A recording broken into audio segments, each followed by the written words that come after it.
خطا ہونا بزرگی میں کوئی رکاوٹ نہیں۔ ماعز اسلمی کو پتھر پڑ رہے تھے جب وہ حد لگ رہی تھی، کہ ابھی جو تم نے ماعز کا گوشت کھایا اس سے زیادہ ناپاک تم نے کھایا۔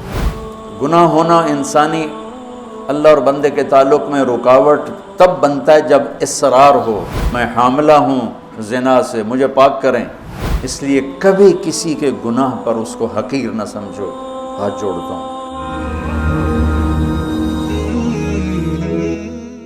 انہو من یتق، وہ انسان ہی نہیں جس سے خطا نہ ہو، اور پھر وہ انسان ہی نہیں ہے جو خطا پہ شرمندہ نہ ہو، پھر وہ شیطان ہے۔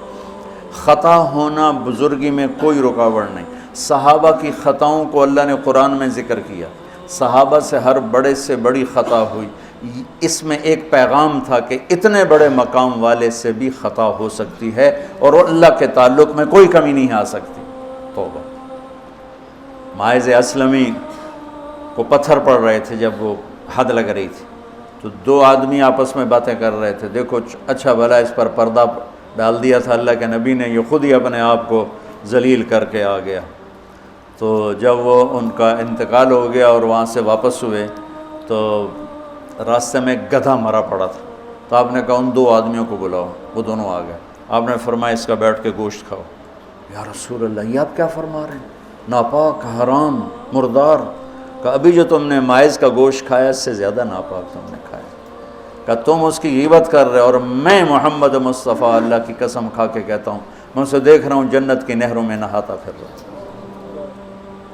گناہ ہونا انسانی اللہ اور بندے کے تعلق میں رکاوٹ تب بنتا ہے جب اصرار ہو، کرتا ہی جائے کرتا ہی جائے، اس لیے کبھی کسی کے گناہ پر اس کو حقیر نہ سمجھو۔ ہاتھ جوڑتا ہوں۔ کسی کو حقیر، کسی سے نفرت نہ، اپنی نیکی کے تکبر سے بچو۔ اللہ کی قسم، نیکی کا تکبر پیسے کے تکبر سے بھی زیادہ خوفناک ہے۔ ہم ایسے، ہم ایسے، تم ایسے، تم ایسے۔ اور امرأہ غامدیہ رضی اللہ تعالیٰ عنہا سے برائی ہو گئی، حاملہ ہو گئیں، اور ان پر قربان جائیں سبحان اللہ کے نبی کے پاس آئیں، میں ماعز کی طرح نہیں ہوں کہ آپ کہیں جا تو نے کوئی نہیں کیا، میں حاملہ ہوں زنا سے، مجھے پاک کریں۔ تو آپ نے فرمایا، آپ نے اس کو ٹالنے کے لیے کہ جا پہلے بچہ پیدا کر پھر اس کے بعد دیکھا جائے گا، کہ 9 مہینے گزریں گے آپ ہی بھول جائے گی۔ وہ 9 مہینے بعد پھر آ گئی کہ مجھ سے گناہ ہوا ہے، یہ میرا بچہ پیدا ہو گیا ہے، اب مجھے پاک کریں۔ آپ حیران ہو گئے اس کے اس اندر کے بے قراری پر۔ آپ نے پھر دوسرا ہیلہ اختیار فرمایا، آپ نے فرمایا بچے کو دودھ پلا 2 سال، جب یہ روٹی کھانے کے قابل ہو جائے پھر آنا، پھر حد لگائیں گے۔ 2 سال اس نے دودھ پلایا، اور ایک دن چشم فلک نے دیکھا کہ ایک عورت بچے کو انگلی سے پکڑ کے لا رہی ہے، اور اس بچے کے دوسرے ہاتھ میں روٹی ہے اور وہ کھا رہا ہے، اور آ کر کہتی ہے یا رسول اللہ یہ روٹی کھا رہا، طہرنی، مجھے پاک کیجیے۔ میرے نبی کے بھی آنسو نکل آئے۔ تو آپ نے فرمایا اس بچے کو کون اپنا بیٹا بناتا ہے، میں ضمانت دیتا ہوں جنت میں وہ میرا ساتھی ہوگا۔ تو ایک انصاری صحابی نے اٹھ کر کہا یا رسول اللہ میں اس کو اپنا بیٹا بناتا ہوں۔ اتنی بڑی بڑی ہستیوں سے گناہ ہو جاتے ہیں، لیکن ہم کہتے ہیں یا موسیٰ یا فرعون۔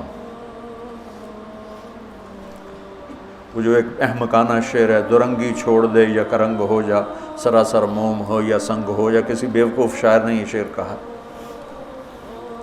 تو ان پر حد لگی تو خون کا کہ چھینٹے حضرت خالد پر جا کے پڑے، تو انہوں نے کو 2-4 لفظ سخت کہہ دیا۔ آپ نے فرمایا خالد ایسا مت کہو، اس بچی نے وہ توبہ کی ہے پورے مدینے پہ تقسیم کروں سب کی بخشش ہو جائے۔ انہو من یتق، بڑے سے بڑے سے بھی ہو جاتا ہے۔ سارعوا الی مغفرۃ من ربکم وجنۃ عرضها السماوات والارض اعدت، بولو ہاں للمتقین۔ ٹھیک، کون ہیں؟ الذین ينفقون فی السراء والضراء، جو تنگی اور فراخی میں خرچ کرتے ہیں، والکاظمین الغیظ، جو غصے کو پیتے ہیں، والعافین عن الناس، جو لوگوں کو معاف کرتے ہیں، واللہ یحب المحسنین، اللہ احسان کرنے والوں کو پسند کرتا ہے۔ اب آگے بھی تقوی والے ہی آ رہے ہیں۔ والذین اذا فعلوا فاحشۃ، فاحشہ میں نے بتایا تھا نا قرآن میں کس معنی میں آتا ہے، اور یہ کس کے بارے میں؟ اللہ اکبر، واہ میرے رب، تو نے اتنی گنجائشیں دی اور تیرے بندوں نے جہنم ہی واجب کر دی تیرے بندوں پر۔ مجھے ایک پڑھا لکھا نوجوان کہنے لگا تسی مولویاں ساڈے کولوں ساڈا رب کھولے، اور ساتھ ہی رونے لگا کہ تساں مولویاں ساڈے کول ساڈا رب کھولے، ڈرائی جاندن ڈرائی جاندن ڈرائی جاندن۔ والذین اذا فعلوا فاحشۃ، یہ بھی تقوی والے ہیں، او ظلموا انفسهم، یہ بھی تقوی والے ہیں، ذکروا اللہ فاستغفروا لذنوبہم ومن یغفر الذنوب الا اللہ ولم یصروا علی ما فعلوا۔ یہاں آ کے جدا ہو گیا، متقی اور فاسق جدا ہو گیا کہ متقی بھی یہ سارے گناہ کر سکتا ہے لیکن وہ چھوڑ دیتا ہے، اصرار نہیں کرتا، روتا ہے، معافی مانگتا ہے، اور جو بدماش ہوتا ہے وہ کرتا جاتا ہے، وہ کہتا ہے ویکھی جائے گی ویکھی جائے گی۔ تو جنت میں جانے والوں کے بارے میں میرے رب کا قرآن یہ کہہ رہا ہے، ہم ایسی احمقانہ سوچ کے مالک ہیں کہ نیک آدمی تو بن جائے معصوم پاک نبیوں کی طرح، اور جو نافرمان ہے وہ فرعون بن جائے، وہ کیوں نیکی کرتا ہے؟